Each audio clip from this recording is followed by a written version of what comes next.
Hey, thanks for tuning in to our Fayette County Virtual Town Hall. I have with us Shirley Mitchell, who is a candidate for our party's nomination for the 45th House District here in Fayette County. Thanks for joining us, Shirley. Thank you. I'm so excited to be here. We were thinking of ways that we could get candidates in front of voters, particularly right now during this time of social distancing. It makes things a little hard. So we thought this would be a good way to get folks out and voters can see who you are and what you stand for and what you would do if elected. So I have a series of questions we're going to ask, but the first two are a little more personal. Okay. Voters like to get to know candidates on a personal level, and usually that happens when they go to events and fundraisers and those sorts of things. But we thought we would ask a few questions so maybe they get a sense of who you are as a person. After I ask those, we'll jump into the more policy related questions. And then we'll open it up for you to say sort of whatever else is on your mind that you think voters should know about you. So Okay, sounds great. the first question we have is about this time of quarantine. So are there any favorite shows that you're watching right now or any books that you would like to recommend to voters? Okay, well, I will tell you on a personal level what I'm doing is spending as much time with my daughters. So they're choosing the movies. So we have, over the past few days, we've been watching or rewatching the Hunger Games series, which we read those books when they were younger, and it's just a family favorite. So my daughters are 17 to 22 years old, and it's just their thing. Okay. And so the other question we had is sort of about this time. We're all kind of hunkered down at home, so that it provides us an opportunity for some introspection. So is there something that you've learned about yourself during this interesting time that you think folks should know? Okay. Maybe in the beginning, you might have seen a lot of people posting, like somebody would post, I've been preparing for quarantine all my life because I'm an introvert. And while other people might be posting, well, I'm an extrovert and you need to check on me because I am getting really lonely here. And so it caused me just to start thinking, hey, which one am I really? And I've loved it so far because I still work from home, but I get that lunch hour with my daughters. And so we'll do lunch together, we're playing cards. And I'll tell you, I just realized how much I love being with people. So something happened this week that I wanted to share. I was at the opportunity to participate in a birthday parade. And if you know it, what you do in a birthday parade, you stage, you put your signs on your cars and you all line up in a staging area. And then the policeman, gets you all lined up and you start to follow. Well, while we were all gathering there in the parking lot, and it was some people that I hadn't seen except for on Facebook, for a while. It's so much different. I just lit up. I got so much energy, even though we were like a car distance apart, just by being with other people and seeing them, that sweet, sweet girl's face, when she was like, I can't believe all these people, showed out for me. It was one of the most exciting things that I think I've done during quarantine. And so I realized that I get my energy from being with people. And that's a great quality for a candidate to have. So what we're going to do now is jump into the policy questions. I think we have 7 questions. We asked Democrats over the last couple of weeks in Fayette County, what do you want to hear from folks running for various different offices? And so these were the questions we heard for folks interested in the state house races. And then we'll just kind of go through these one after the other. And and then we'll open it up at the end. So the first question I have, the first couple are kind of COVID-19 related. And this one is that COVID-19 has changed and will continue to change several aspects of our everyday lives. And what people are learning is that it's exposing the great income inequality here in the Commonwealth. So moving forward, what should our leaders be doing to address this issue of income inequality? Okay. So I strongly believe that one of the first and basic things that we need to do as a state is that we need to join what some of the other states have done and building a pathway to to raise the minimum wage to $15 per hour. I think that's basic. If our federal government's not going to do it, then we can take those steps in action as a state. But I also know that as an employee, that part of saying that you go to work for someone is to look at your total compensation package. And that includes your health care, your health savings account. How am I going to retire? And is my employer going to contribute to my 401k? What are the sick leave policies? Because a lot of the workers, the essential workers that you saw during COVID, they did not feel like they could take a day off work because they thought they were going to lose pay. And I strongly believe that your people are your most valuable resources, and that COVID has highlighted that a lot of the low-income workers, the hourly workers, are the essential workers. And so therefore, we've got to change how we view what's essential and what we're going to reward by putting our money behind it. Part of the reason why I got into this is because I feel like I am a product of the American dream, but I do feel like because of this wage inequality, this gap that we have here that's been so highlighted, that the American dream is slipping out of reach for so many people, and that COVID is actually, as tragic as it has highlighted this issue, and it's time for us to go after it and to solve it. And that leads right into our next question, which is about the weaknesses in the system of employer-provided health care. We've sort of seen that some of those things have become painfully obvious when someone's healthcare is directly connected to their work. What are some things that you think Kentucky can do to ensure good and affordable healthcare for all Kentuckians? So, many years ago, people would go to work for a company and they'd work for that company for 30 years, and they expected that company to give them health care. But many things have happened over the past few years. And if you want to be a state that attracts small, medium businesses and that attracts startup companies, then you've got to make some shifts. And I believe that we need to follow the pathway of the rest of the world, or the major countries in the world that have shifted to actually having quality and affordable health care for all. I'm strongly behind that. But what that means is we're probably a few years away from that and building upon Obamacare. So what can we do as a state level? Because a healthy workforce equals a productive workforce. And I believe that we took some good steps forward with like capping insulin and the ending surprise medical billings. But I think there's some other things that we can do. And one of the things that I'm really going to focus on is mammograms. Because when you think about what happens with breast cancer and the expenses that come with it, it is so much smarter. It is so much better for you physically as well as morally to get the mammograms at the very beginning to prevent it. Now, I realize we have some of those laws already, but they are not reaching a broad range of women. Also, if you have to have a secondary mammogram, and if you have to go on and get it like a diagnostic mammogram, and then you have to have your 6 months checkup for your diagnostic mammogram, these expenses start to add up. And so when I talk to voters, I found out that my mammogram idea is something that really resonated with a lot of people, because they're like, that really makes sense. Let's go ahead and make this affordable so that we can prevent it before it happens.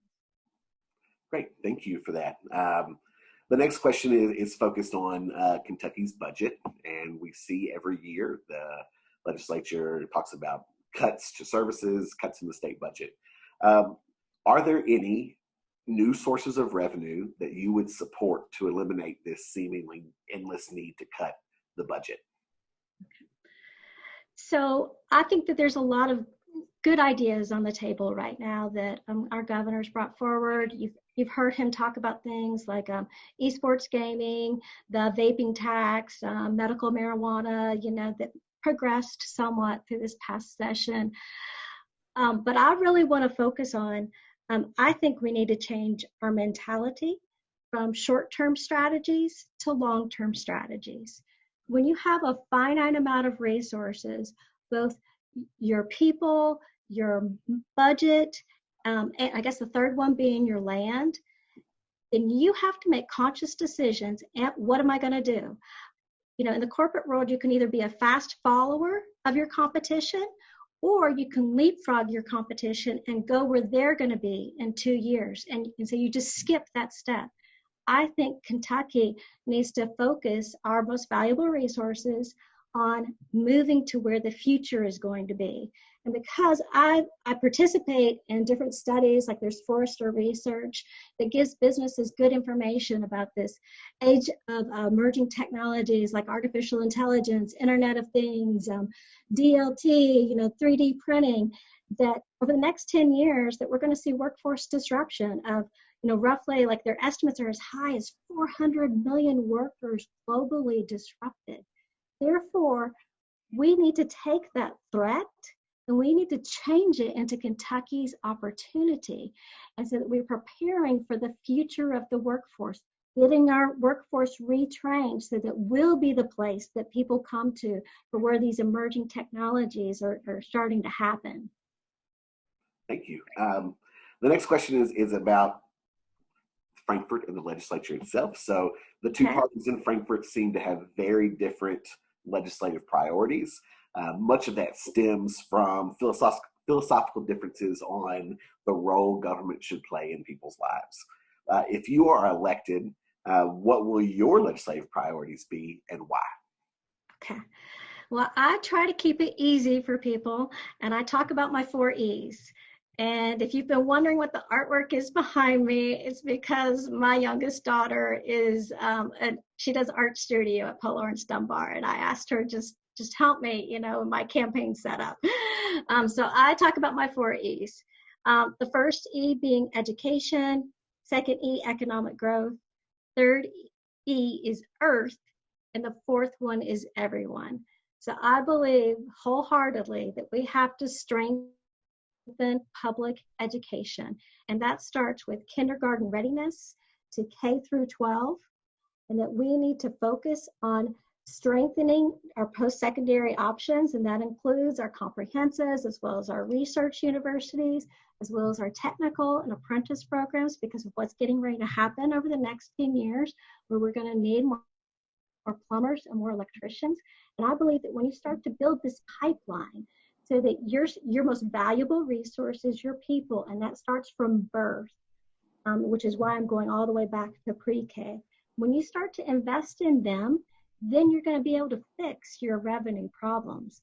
And because we have some pretty amazing universities in our state doing some fantastic things. When you think about what's going on with Moorhead and their Space Science Center, and EKU, strong criminal justice program, just keep going right down the line. We need to double down on those. And then some of our best ideas for small, medium businesses and then startups are coming from our universities. So therefore, when you start to connect this pipeline end to end, you're going to be investing in your students.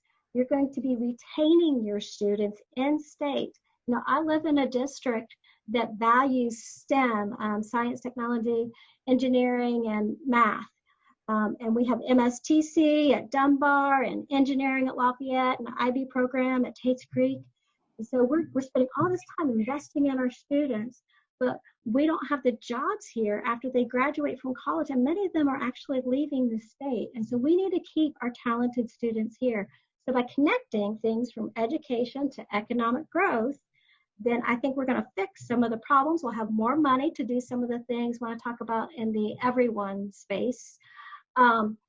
With everyone, you'll hear me talk a lot about how I was on the board for human trafficking, or human trafficking prevention, and affordable health care and adoption and foster care. My youngest daughter was actually adopted. And then my 4th E, the earth, just to dwell there a little bit more. My master's was actually funded by the Environmental Protection Agency, and I've done a lot of sustainability initiatives throughout my career. So actually for fun, I'll just join a webinar about climate change and trying to understand the different initiatives that different states are coming forth with. And I believe that having that kind of experience in a state rep we're going to have somebody who can sit across, these different thought leaders across our state so that when they come forward with their best ideas, I'll be able to run with them and to be able to ideate with them so that we can come out with something that's better and stronger for Kentucky. Thank you. The next question is related also to the General Assembly. As everyone knows, and I hope everyone watching knows, the census is being taken right now. So that means likely the next General Assembly will be responsible for drawing legislative boundaries. Describe for us how you think the district redrawing process should work, and tell us how you would ensure that district lines are fair and they protect the voices of minority communities. So first of all, I'm so glad that you mentioned the census. Please fill it out. Second of all, I realize that we're probably moving in the direction where the legislation is going to decide and redraw the boundaries.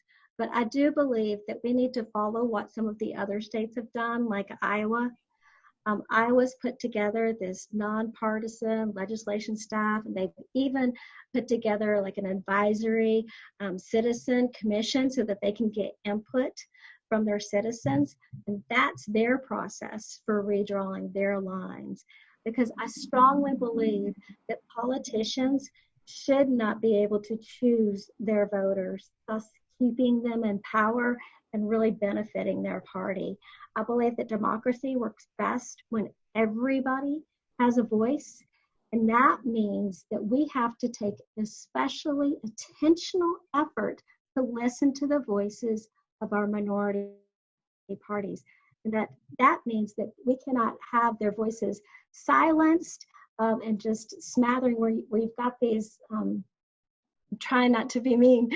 We've got these politicians who are staying in power because they've redrawn the lines that protect their interests and not necessarily the interests of the people.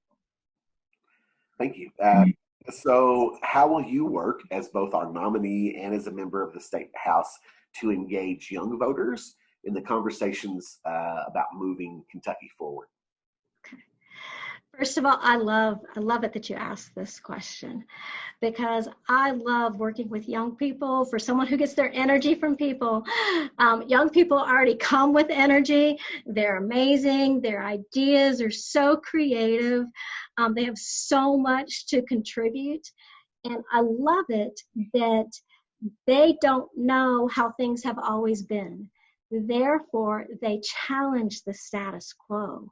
And so actually a lot of my campaign staff is very young. The average age, I haven't taken it, but it might be 22, 24-ish, because I love the ideas of young people. And maybe that's also because of my daughter's ages, steering younger too, that I'm able to tap into their friends. And sometimes I'll just interview their friends.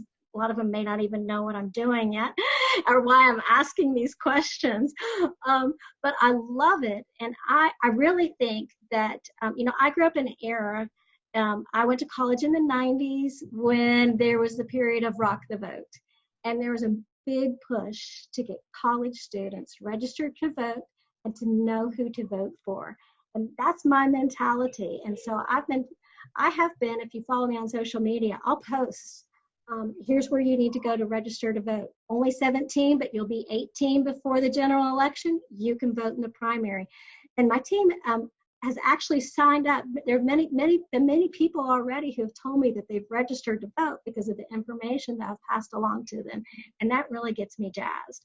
But I realize that it's important to connect these young voters to perhaps the more seasoned people like me so that we can collaborate and come together and come up with the best ideas as we start to bridge these generations and come to common solutions.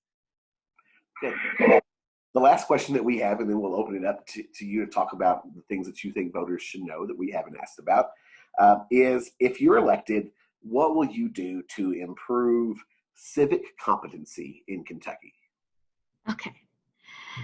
So I've actually been considering this one for a while, and I believe that I'm at an advantage because my sister is actually a professor in journalism who teaches the class, and I hope I get it right, Sex, Lies, and Fake News.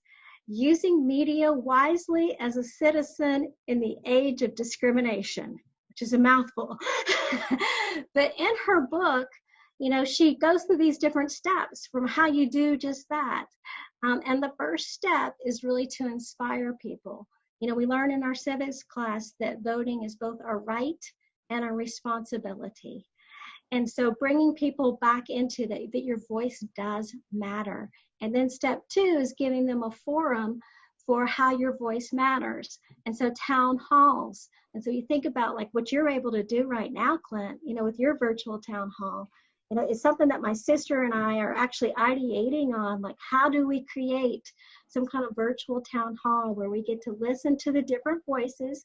And it really works best if you have opposing sides so that people can come together and have a healthy dialogue so that we ideate and collaborate. And we can still disagree, but we can get some of the issues out on the table and hear other people's perspectives so that we can work together for the common good and the solutions that will benefit all of us. Great. So now that we have a few minutes left, take a few moments and hit on the things that you think voters should know about you or your campaign, anything that you think people should know. So I want you to know that I was born and bred in Lexington, and I'm a proud product of Fayette County Public Schools. I went to Garden Springs, Beaumont, and Lafayette. And because my parents instilled in me that it was an honor to serve one's country, after I graduated from UK with my engineering degrees, I actually got a bachelor's and master's in engineering, I joined the United States Navy, where I was in the Civil Engineer Corps, and I chose to go to a little island of the Pacific called Guam because it had a lot of work for a construction officer because there are a lot of earthquakes and typhoons. But what that meant was I gained a lot of experience in natural disaster preparedness, response, and recovery. And so being able to navigate unexpected issues, how do you prepare for the unknown? How do you make sound decisions when you have a limited set of intel? And what's your decision-making process? From there, I went on to serve the United Nations and a humanitarian assistance in Haiti. And so it developed in me just realizing that there's so many hurting people in this world who need us to come together for the common good and to get out there. And like the things that I did was to build schools and to build water wells. From there, I went on to become a global business leader where I worked at Lexmark as an engineer, but mainly a project manager and a global business leader. So I know how to pull together multiple stakeholders of people with opposing views so that we design a customer experience and solutions that actually work for the people that we're trying to solve the problems of. And so I believe that experience and being able to listen to your people, listen to your constituents so that you can design solutions coupled with my business sense, my passion for public education. I don't think we've ever had a representative quite like me in Frankfurt with these different sets of experiences. I am not your typical representative in any fashion, but I think that that's really good. And I think that's what people who, once they learn more about me and what I'm trying to bring forward with my different ideas, I think that's what really resonates with people and gets people really excited. So if you really like what you heard today, then please reach out to my website. It's shirleyforkentucky.com. You'll find all my social media channels.